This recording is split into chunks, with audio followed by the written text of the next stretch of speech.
Egg কারি recipe বানাবো। 6টা আমি এগ নিয়ে নিয়েছি আর আলুগুলো ভেজে একটু সেদ্ধ করে নিয়েছি। রসুন, লঙ্কা, আদা, পেঁয়াজ আমি নিয়ে নিয়েছি।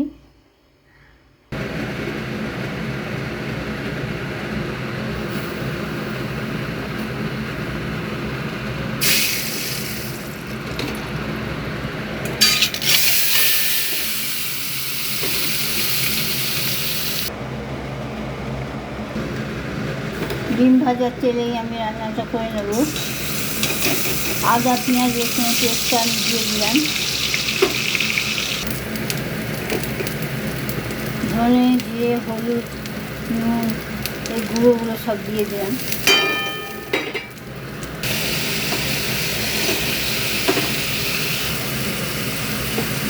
ডিমগুলোই দিয়ে দিলাম। অল্প করে গরম মশলা দিয়ে দিলাম